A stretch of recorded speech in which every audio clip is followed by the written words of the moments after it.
అందరికీ శుభోదయం. ఈరోజు అంశం కథ కోడిపిల్ల పాఠాలు.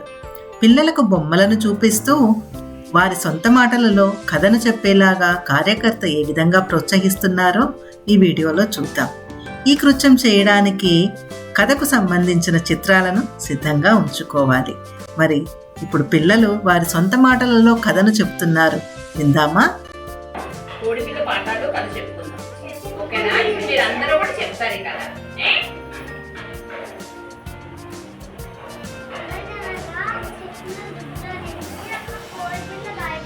Very good. నెక్స్ట్.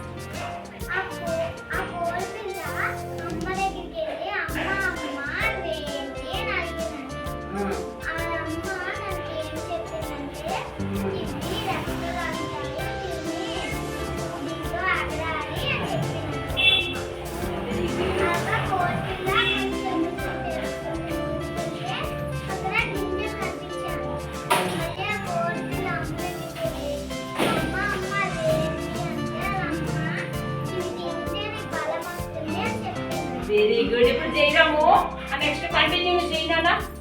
ఇప్పుడు ఏంటైంది?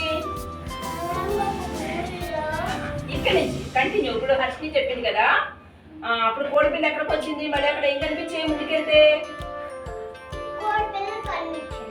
అప్పుడు వాడు అమ్మని ఏమడిగింది కోడిపిల్ల?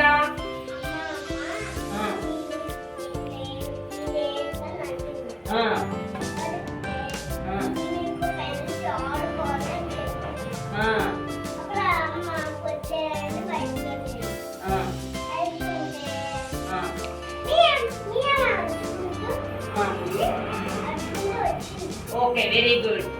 అక్కి పిల్ల వచ్చుకుంటూ వచ్చింది కదా, పిల్లిని కోడిపిల్ల ఏమని అడిగింది?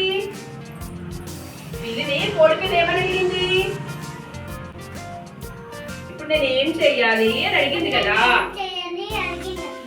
అడిగితే ఈ పిల్ల ఏం చెప్పింది?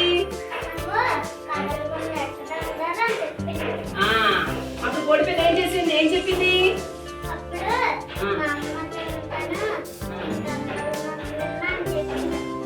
Very good. ఇందులో నీతి ఏంటమ్మా దుర్గభవాని?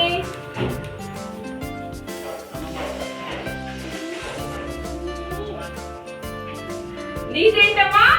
అమ్మ మాట తప్ప నేను ఎవరి మాట వినను. అంటే మనకి ఏంటి దీంట్లో మోరల్ ఏంటి వస్తుంది మనకి? నీతి. మనం అమ్మ మాట తప్ప బయట ఎవరి మాట మనం వినకూడదు. ఓకేనమ్మా? బాగా చెప్పారు. ఇప్పుడు కథా కృత్యం చేయటానికి దానికి సంబంధించిన సూచనలు మరొకసారి పునశ్చరణ చేసుకుందాం. కథ చెప్పే ముందు దానికి సంబంధించిన చిత్రాలు లేదా బొమ్మలు దగ్గర పెట్టుకోవాలి. కార్యకర్త స్పష్టమైన ఉచ్చారణతో హావభావాలతో కథను వినిపించాలి. కథ చెప్పిన తరువాత పిల్లలను వారి స్వంత మాటలలో చెప్పమని ప్రోత్సహించాలి. ఈ విధంగా కథాకృత్యాలు చేస్తే పిల్లలలో భాషాభివృద్ధిని పెంపొందించగలుగుతాం. ఇంకెందుకు ఆలస్యం? మీరు కూడా కోడిపిల్ల పాఠాలు కథను చిత్రాలు చూపిస్తూ పిల్లల చేత చెప్పించండి.